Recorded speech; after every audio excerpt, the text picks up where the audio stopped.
प्राचीन काळात एका धनिकाची 7 मुले असतात. त्यांचा विवाह झालेला असतो. सर्वात लहान मुलाची पत्नी ही अत्यंत हुशार, चारित्र्यवान असते, पण तिला कोणीही भाऊ नसतो. एके दिवशी घरातल्या मोठ्या सुनेने घर सारवण्यासाठी विशिष्ट मातीची मागणी केली.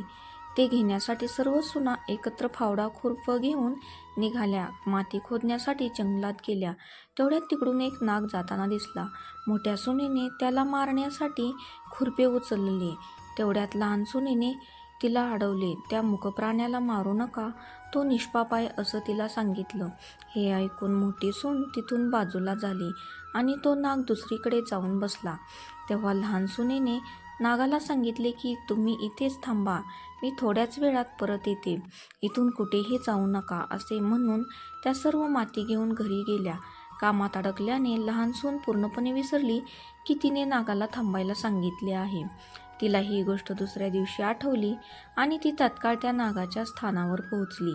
नागदेव तिथेच बसलेले बघून ती बंधू प्रणाम म्हणाली.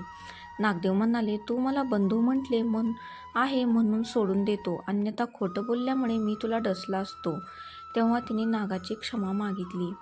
त्यावेळी आजपासून तू माझी बहीण आणि मी तुझा भाऊ, माग तुला काय हवे आहे असे नाग तिला म्हणाले. त्यावेळी माझं कोणी नाही, तुम्ही माझे बंधू झालात याचा मला फार आनंद झाला असं ती सांगते. काही दिवसानंतर तो नाग मनुष्य रूपात तिच्या घरी येतो. माझ्या बहिणीला न्यायला आलोय असं म्हणतो. त्यावेळी घरचे नकार देतात.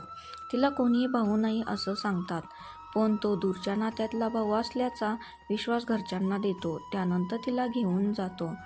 वाटेत तिला सांगतो की मी तोच नाग आहे ज्याला तू भाऊ मानले आहे, त्यामुळे घाबरू नकोस. वाटेत जिथे अडचण येईल तिथे माझी शेपूट धर. त्याप्रमाणे तिने घरी पोहोचली. तिथलं धन ऐश्वर्य बघून आश्चर्यचकित झाली. एक दिवस त्या नागाच्या आईने तिला सांगितलं की मी एका कामाने बाहेर जात आहे, तू आपल्या भावाला दूध देशील. तिला हे लक्षात राहिलं नाही. तिनं गरम दूध पाजलं, त्यामुळे नागाचे तोंड पोळलं. नागाची आई फार रागवली, पण नागाच्या समजवण्याने शांत झाली. नाग म्हणाला, बहिणीला आता तिच्या घरी पोहोचून द्यायला हवे. त्यावेळी नागबंधू त्याच्या वडिलांनी तिला भरपूर सोने, हिरे, माणके, कपडे देऊन तिच्या घरी पोहोचवले. एवढे सगळे बघून मोठ्या सुनेला ईर्ष्या झाली. ती म्हणाली, तुझा भाऊ फार श्रीमंत आहे, तुला त्याच्याकडून अजून धन आणायला हवे. हे ऐकून नागाने सर्व सोन्याच्या वस्तू आणून दिल्या. सुनेने झाडूसुद्धा मागितला, तोही आणून दिला. लहान सुनेला नागाची एक सुंदर हिरेमाणकाचा हार दिला. त्याची कीर्ती तिथल्या राणीपर्यंत पोहोचली. राजाला सांगितलं की मला तो हार हवा आहे. राजाने फर्मान सोडले की धनिकाच्या सुनेचा तो अद्भुत हार आणून द्या. धनिकाने घाबरून सुनेकडून हार मागून घेतला. त्या सुनेला यामुळे फार दुःख झालं. नागाला प्रार्थना केली, राणीने माझा हार हिसकावून घेतला आहे, तुम्ही असं काहीतरी करा, जोवर हा हार राणीच्या गळ्यात असेल तोवर साप बनेल आणि जो माझ्याकडे परत येईल तेव्हा हिरेमाणकाचा होईल. नागाने तसे केले. राणीने गळ्यात घातल्यावर त्याचा साप झाला. राणी जोरात किंचाळून रडू लागली. हे बघून राजाने त्या सुनेला ताबडतोब बोलावून घेतले. धनिक सुनेला घेऊन दरबारात हजर झाला. राजाने तिला विचारले, तू काय जादू केली आहेस, खरं सांग, नाही तर तुला शिक्षा करेन. सून म्हणाली, महाराज माफ करा, हा हारच आहे तसा. हिरेमान तो दुसऱ्यांच्या गळ्यात की साप बनतो. राजाने ऐकून तो सुनेला दिला आणि म्हटला, तू घालून दाखव.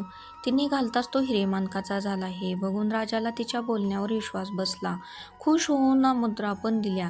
सून घरी परत आली. धन बघून मोठ्याला ईर्ष्येने लहान सुनेच्या पतीला सांगितले की लहान सुनेकडून कुठून तरी धन येत आहे. लहान मुलाने तिला विचारले, धन कुठून आणत आहेस? तेव्हा तिने नागाचे स्मरण केले.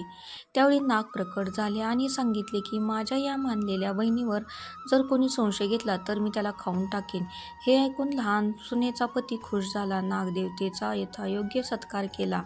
त्याच दिवशी नागपंचमी साजरी केली जाते, जेव्हा स्त्रिया नागाला भाऊ मानून त्याची पूजा करतात.